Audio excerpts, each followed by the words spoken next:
guys. How's it going? Excellent, yeah. Yes, very good, thank you. Rich, good to meet up again. Yeah, it's getting dark out there now, isn't it? It is early evenings now, yes. It's not good. It's spooky. Spooky. Anyway, what we got on tonight? Well, we've got Mr. Craig Roberts this evening. Oh, yeah. So we're going to dial into him shortly. Yes. So he can give us a lay down of what he does and where he's been and... Yeah, and what's he going to be up to in the future? Yes. Yeah, okay. So, yeah, we'll dial in now.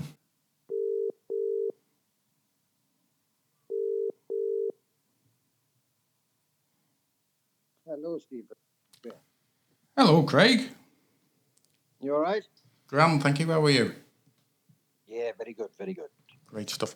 I've got Richard and Doug with me this end. Hello, Craig. Hello, Craig. Hello, chaps. How you doing? Yeah, excellent. Good. So, great for you to spend the time with us and have a chat. No worries. Yeah, and I know you're a very busy man, like we all are, and just seen you always on social media. You're up to quite a lot. So I don't know whether we can just go through a few of our normal questions, a bit of history about yourself, and then we'll see what you're up to and what your plans are for the future. No worries at all.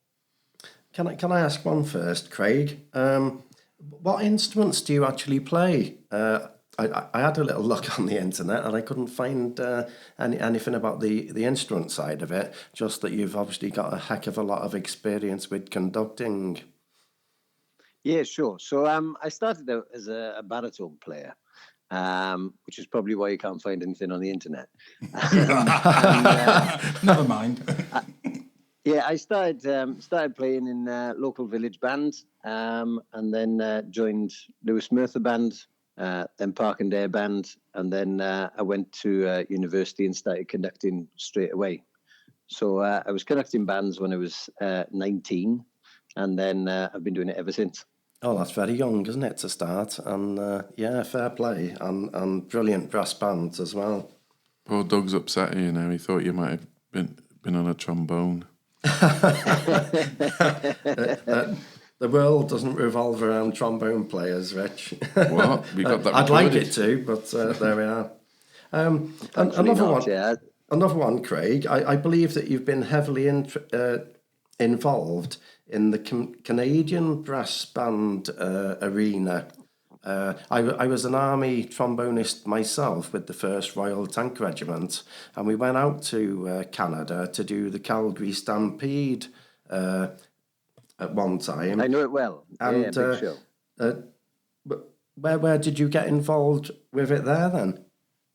So when I was at uni, a call came out from a Canadian brass band called the Woods Manufacturing Company Brass Band.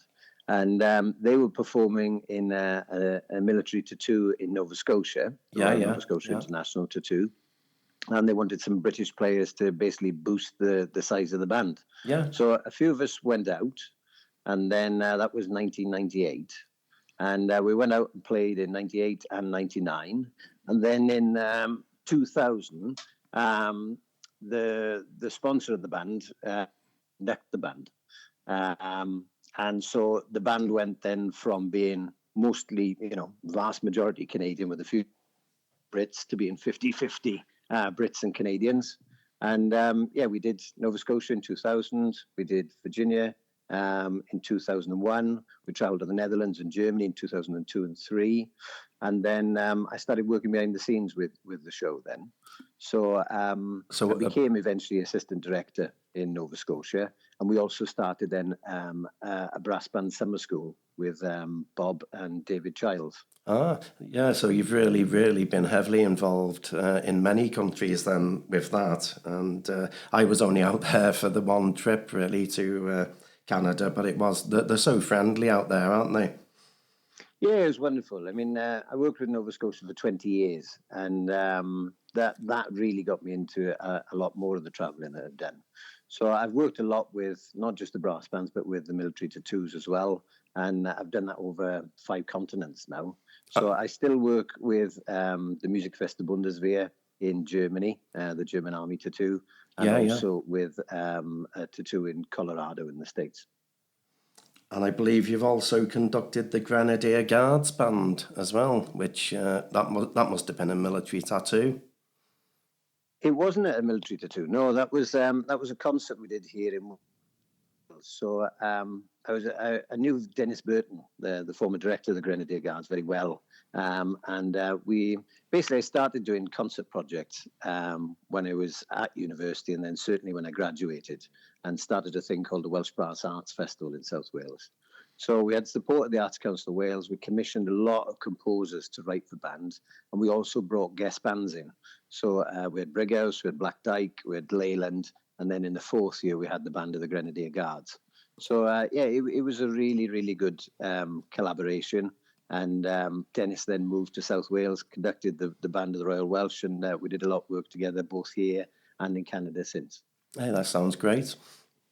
Wow, it's it's an awful lot of things you've been involved in, haven't you? You know, to be honest, I know our paths crossed many years ago. It was about 2001, I think, with Northup, and That's right. yeah, around then. And did you bring Mr. Woods over then? Yeah, Guthrie came over for a Yeah. visit. Yeah, he was a great supporter of brass bands, and he invested his own money as well as the company's money in developing the brass band medium in Canada. He achieved great things, because that's one of the things brass bands. We tend to be quite insular, don't we? We do indeed. A lot of yes. bands, they do their regular routine of sort of local concerts and contests, and they don't sort of think big and try and get what is a truly fantastic form of music making out there to a mass audience. And that's what we were doing in Canada. We were playing to 6,000 people per night for 10 days. It really, really put it on the map. Yeah, it's just a different world, isn't it, from what we're used to? You know, as you say, with the normal brass band concerts, if we're playing in front of 100 people half the time, we're lucky, aren't we? With general concerts, to be honest, it is tough, and the innovation side of it is great to hear. Yeah, I mean, I think a lot of the top bands, they do their brass in concert programs, and they're sort of themed, and then they build something around that and tour it around. And I think from my own experience, I think, when bands create that sort of concert project and aim at the general population rather than the sort of dyed-in-the-wool traditional brass band fans, I think that's the way to go, to be honest. We've certainly done that a lot with the bands I work with over the recent years, and we're playing to large audiences in large venues. You don't have to be sort of Black Dyke or Corey to do that. Any band can do it. It just takes a bit of imagination, I guess. Yeah. So I take it you don't miss playing then, Greg? Yeah, I mean, I haven't played properly for years. Some people would say I never have. But, Join the club. I was fortunate to be a member of the National Youth Brass Band and play under conductors like Jim Watson, Howard Snell, James Gourlay, and these were real inspirational figures. And what they brought to all of us that were members of the Nash Band then was experience from outside the brass band world. They brought something in from the orchestral world, and they really, really opened our eyes. I mean, the band was at its peak then, probably. And we played the Planet Suite one year. We played the Hall of the Pines of Rome with Howard.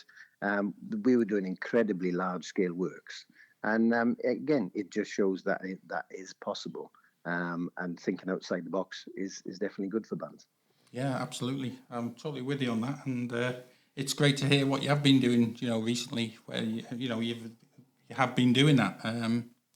So I suppose the other one really now is, what are you up to now in the future? And I know you wanted to discuss things about where we're at with the sort of brass banding in general. And I share the same concerns really as you. Yeah, I mean, for my own part, I conduct both Lewis Merthyr and City Bristol brass bands now. And last year, the two bands did a project based around the Lord of the Rings. So it was music from all three movies. It was also music from Johann de Meij's Lord of the Rings Symphony and we commissioned some new works, including a fantastic new work called Mirkwood by Chris Painter. This year, then, both bands have worked on The Planets. So we did that with the entire Planet suite, which masterfully arranged by Stephen Roberts, but also some new music, including a suite called Our Planet by Gareth Trott, a great piece called Planets Rising by Nick Mills, and a shorter work called Touch Paper by Neil Day. So it's working with composers, again, who aren't the sort of typical names that roll off the tongue, and they bring something new. One of my concerns is that we were very fortunate in the 90s where we had this period of, people writing, specialist composers writing music for brass bands, names like Peter Graham, Martin Ellaby. But perhaps recently, we're commissioning too much of the same composers, and the composers that are drawn from within the brass band movement itself. So personally, what Elgar Howarth did in the 70s, what Jim Watson was doing in the 90s, bringing new voices from outside the medium into brass bands and giving it a new colour, a new sort of refreshed vision. I think personally that's what brass bands should be doing again now. Absolutely. We certainly need to do something different, don't we? Because it's the old thing of keep doing the same thing and expect different results is madness. That's it, yes. yeah. And I mean, what I think with bands as well, the pyramid, it seems to be a bit upside down. Yeah. Everybody seems to be aiming to be in championship/first section. And again, a lot of the work I've done has been in championship first section, but if you look at the fourth, third section bands, there's a dearth of them, particularly in Wales. Yeah. And we hear all the time of, bands folding, and wrapping up operations where, what we really need to be doing is a bit of joined up thinking and supporting those bands to continue. People say all the time there's no players around. There's loads of players around. They just don't know they're players yet. Yes, and that's a good one. That's That what we've got to be doing. Yeah, Yeah. that's a really good one. That really good line. That. Can I use that again? Can I have that one off you? And as you say, with the Welsh area, it's sort of there's 9 in each section, except for the fourth, which has got for the last 2 years only 3 bands. And I think But if you look further down the road, then in 10 years' time, where are the players for the first and championship bands going to come from? They've got to go up through the system. Yes. So what's really needed is some joined-up thinking where perhaps the first section bands, the championship section bands, they should be working with and training players to go into the fourth and third section bands to, indeed feed them in years to come. Yeah. Because otherwise, where are they going to come from? Well, I said to a couple of the higher section bands locally, it was as we give our players to you, because I'm with the Hollywood fourth section at the minute, I was saying, as we pass a player on to you, please pass one back. If you've got somebody who's, decided they want to hang up their mouthpiece, don't let them, send them to us, because, we'd welcome them with open arms. Indeed. And, this used to be the system, didn't it? Yes. People went up the food chain and then they came back down as well. Yeah. But too many people, unfortunately, going up and then sort of jacking it in. Whereas there's, great music to be played at levels that, aren't at the top. And, as far as contesting goes, absolutely it has its place. It keeps the standard high, it keeps everybody networked and in touch with each other. But it's not the be all and end all. There's a lot more to the music making out there. Yeah, and for us here, we've just suffered a band from Rail down the coast that's been going for years, and they folded, which is really sad. I played with them for 11 years. Yeah, I did as well. And it's very, very sad. Yeah, and I mean, you've seen the same thing down here. Bands like Cwmaman, Treherbert Band. These bands were right up there. I mean, Cwmaman were sort of, fifth in the Open. And then a couple of years later, unfortunately, they've gone under. I mean, Lloyd Coyd Band recently have sadly folded.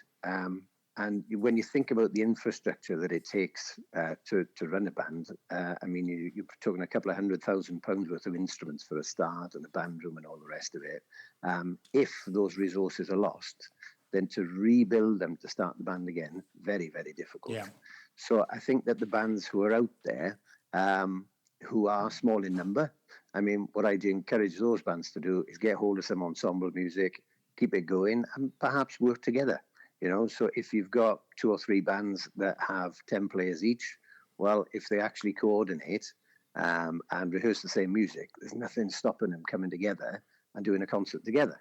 And maybe that's the stepping stone then to get each of those bands back to full membership again. Yeah, it's nice to have a bit of fresh thinking on things like that, because it's usually very tribal and everybody's looking after themselves, aren't they?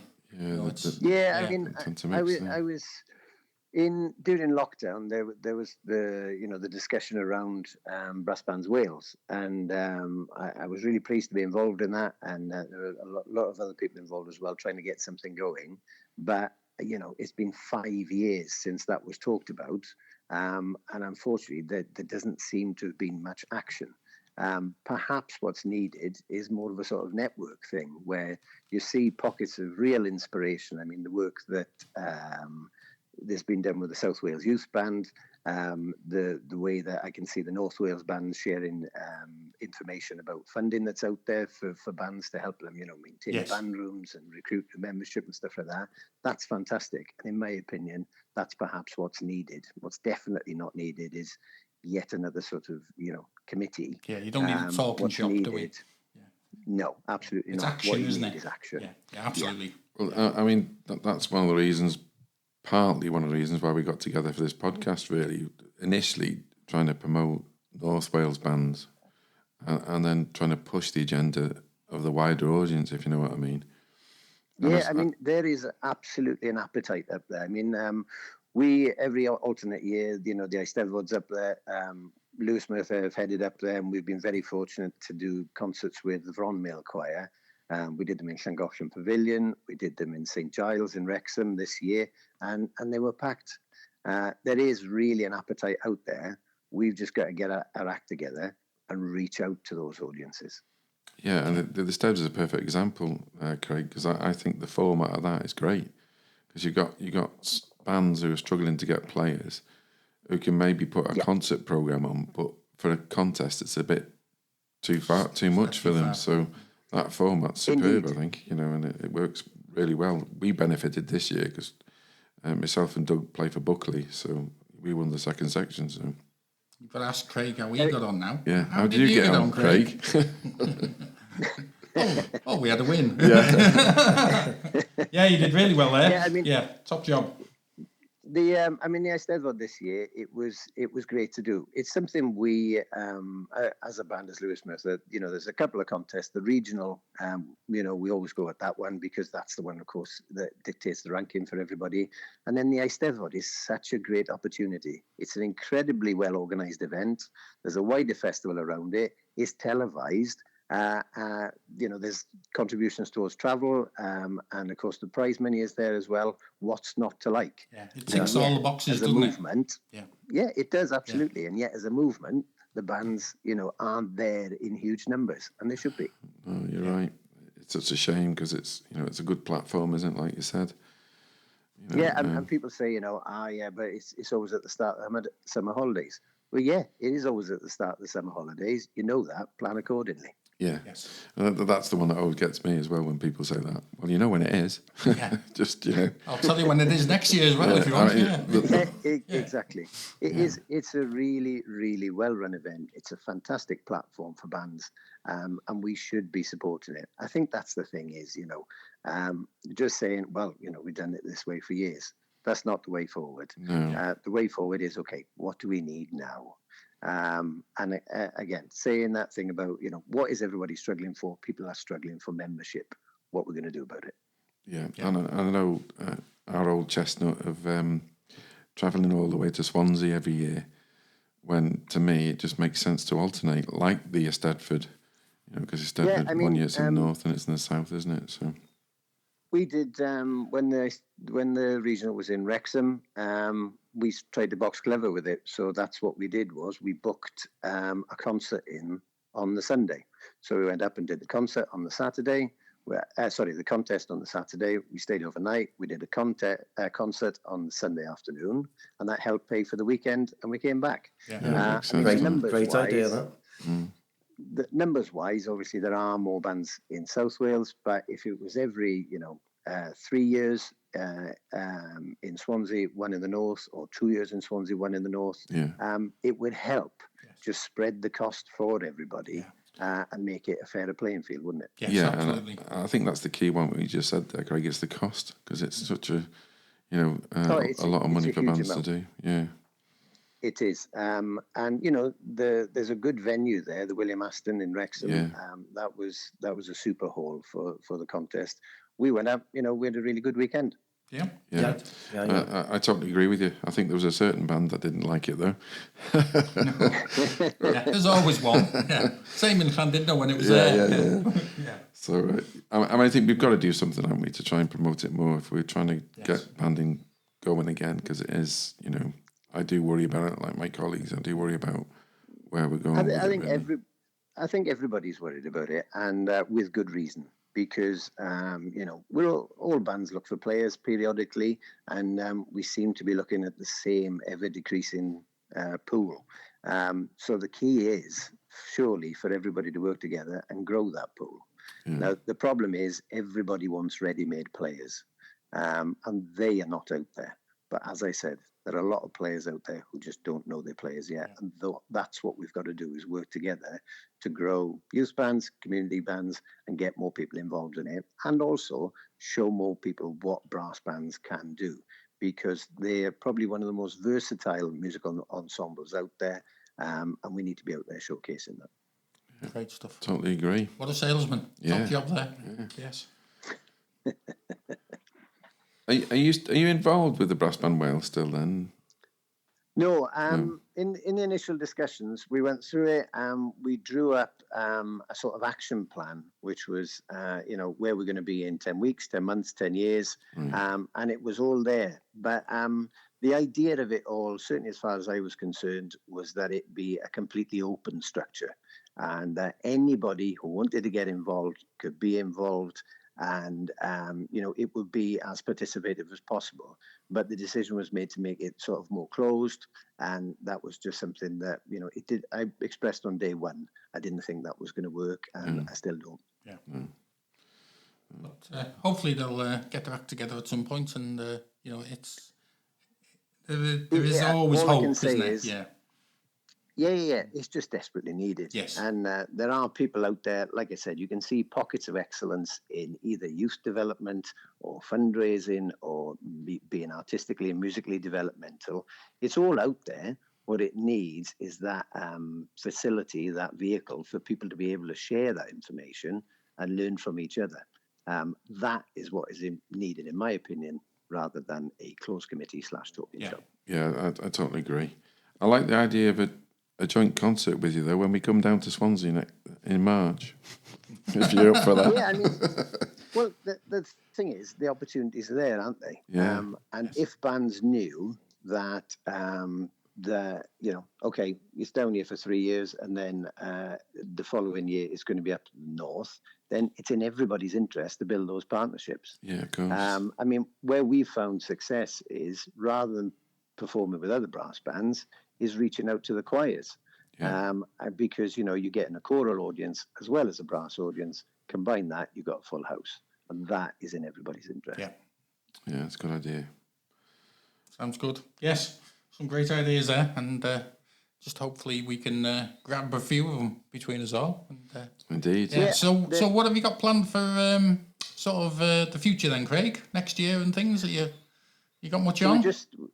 We just finished a couple of big projects, like I said, the Planets being Paramount and One Stores. So now, like most bands, I guess, we're heading into Remembrance and then Christmas. Yes. I mean, what we've found with Christmas is a real success for both the bands I work with has been The Snowman. Philip Littlemore did a fantastic arrangement of the music for the entire movie. Yeah. And screening that has enabled us to reach a young family audience. We've done it for the last 3-4 years now, and we play to packed houses every year. I think Bristol have got 2 performances at the Curzon in Clevedon, and they're both sold out already. So it's a really good thing. As we head into next year, so Bristol are working with the Slapstick Festival. Lewis Mercer have just done a silent movie project where we were performing music to live screenings of films by the Welsh film pioneer William Hagger. So we've just done that this past weekend, and Bristol will be doing it at the Slapstick Festival. They'll be performing Buster Keaton music, though, and some great scores that have been written for 2 of his films by a Welsh composer called Paul Shallcross. After that, it's the regional, and then Bristol have got a concert. It's their 90th anniversary next year, so they'll be doing a joint concert with Grimethorpe at Bristol Cathedral in June.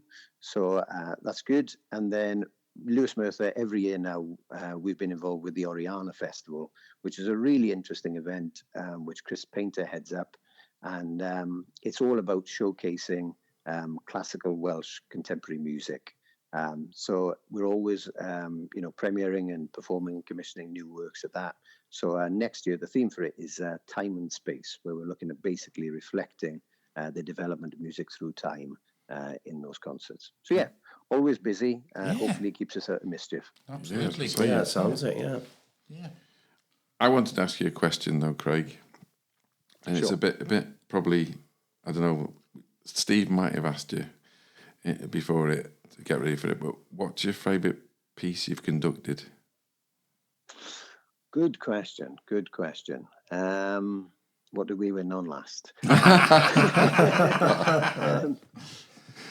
I've enjoyed doing some of the music that's been a little bit off the wall.